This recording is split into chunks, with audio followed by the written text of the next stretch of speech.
एक बार प्रभु श्री रामचंद्र पुष्पक यान से चलकर तपोवनों का दर्शन करते हुए महर्षि अगस्त्य के यहाँ गए। महर्षि ने उनका बड़ा स्वागत किया।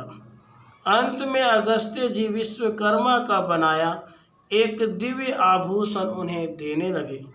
इस पर भगवान श्री राम ने आपत्ति की और कहा, ब्राह्मण, आपसे मैं कुछ लूँ यह बड़ी निंदनीय बात होगी। क्षत्रिय भला जानबूझकर ब्राह्मण का दिया हुआ दान क्यों कर ले सकता है। फिर अगस्त्य जी के अत्यंत आग्रह करने पर उन्होंने उसे ले लिया और पूछा वह आभूषण उन्हें कैसे मिला था। अगस्त्य जी ने कहा, रघुनंदन, पहले त्रेता युग में एक बहुत विशाल वन था, पर उसमें पशु पक्षी नहीं रहते थे। उस वन के मध्य भाग में 4 कोस लंबी एक झील थी। वहाँ मैंने एक बड़े आश्चर्य की बात देखी। सरोवर के पास ही एक आश्रम था, किंतु उसमें न तो कोई तपस्वी था और न कोई जीव जंतु।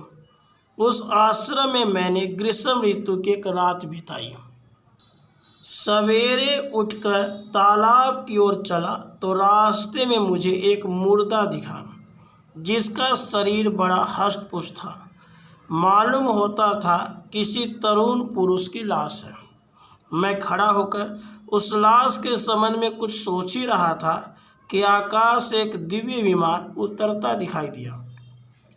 क्षण भर में वह विमान सरोवर के निकट आ पहुंचा। मैंने देखा उस विमान से एक दिव्य मनुष्य उतरा और सरोवर में स्नान कर उस मुर्दे का मांस खाने लगा।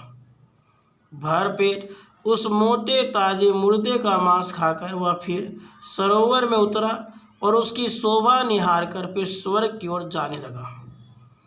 उस देवोपम पुरुष को ऊपर जाते देख मैंने कहा, महाभाग, तनिक ठहरो, मैं तुमसे एक बात पूछता हूँ, तुम कौन हो। देखने में तो तुम देवता के समान जान पड़ते हो, किंतु तुम्हारा भोजन बहुत ही घृणित है। सौम्य, तुम ऐसा भोजन क्यों करते हो और कहाँ रहते हो। रघुनंदन, मेरी बात सुनकर उसने हाथ जोड़कर कहा, विप्रवर, मैं विदर्भ देश का राजा था। मेरा नाम श्वेत था। राज्य करते करते मुझे प्रबल वैराग्य हो गया और मरण पर्यंत तपस्या का निश्चय करके मैं यहाँ आ गया।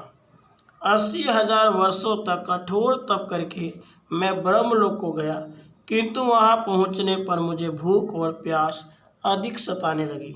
मेरी इंद्रियां तिलमिला उठी। मैंने ब्रह्मा जी से पूछा, भगवान, यह लोग तो भूख और प्यास से रहित सुना गया है, फिर भी भूख प्यास मेरा पिंड यहाँ भी नहीं छोड़ती। यह मेरे किस कर्म का फल है तथा मेरा आहार क्या होगा। इस पर ब्रह्मा जी ने बड़ी देर तक सोचकर कहा, तात, पृथ्वी पर दान किए बिना यहाँ कोई वस्तु खाने को नहीं मिलती। तुमने तो भिखमंगे को भी कभी भीख तक नहीं दी, इसलिए यहाँ पर भी तुम्हें भूख प्यास का कष्ट भोगना पड़ रहा है। राजेंद्र, भांति भांति के आहारों से जिसको तुमने भली भांति पुष्ट किया था, वह तुम्हारा उत्तम शरीर पड़ा हुआ है। तुम उसी का मांस खाओ, उसी से तुम्हारी तृप्ति होगी। वह तुम्हारा शरीर अक्षय बना दिया गया है, उसे प्रतिदिन तुम खाकर ही तृप्त हो सकोगे। इस प्रकार अपने शरीर का मांस खाते खाते जब 100 वर्ष पूरे हो जाएंगे, तब तुम्हें महर्षि अगस्त्य के दर्शन होंगे। उनकी कृपा से तुम संकट से छूट जाओगे। वे इंद्र सहित संपूर्ण देवताओं तथा असुरों को भी उद्धार करने में समर्थ हैं। फिर यह कौन सी बड़ी बात है। विप्रवर, ब्रह्मा जी का यह कथन सुनकर मैंने घृणित कार्य आरंभ किया। यह सब न तो कभी नष्ट होता है, साथ ही मेरी तृप्ति भी इसी के खाने से होती है। न जाने कब उन महाभाग के दर्शन होंगे जब इससे पिंड छूटेगा। अब तो ब्राह्मण 100 वर्ष भी पूरे हो गए हैं।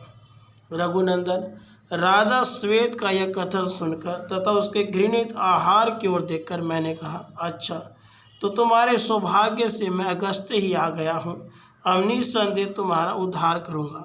इतना सुनते ही वह दंड की भांति मेरे पैरों पर गिर गया और मैंने उसे उठाकर गले लगा लिया। वहीं उसने अपने उद्धार के लिए इस दिव्य आभूषण को दान रूप में मुझे प्रदान किया। उसकी दुखद अवस्था और करुण वाणी सुनकर मैंने उसके उद्धार की दृष्टि से ही वह दान ले लिया, लोभवश नहीं। मेरे इस आभूषण को लेते ही उसका वह मुर्दा शरीर अदृश्य हो गया। फिर राजा श्वेत बड़ी प्रसन्नता के साथ ब्रह्मलोक को चले गए। उसके बाद वो कुछ दिनों तक सत्संग करके भगवान वहाँ से अयोध्या को लौटे। राधे कृष्ण, राधे कृष्ण।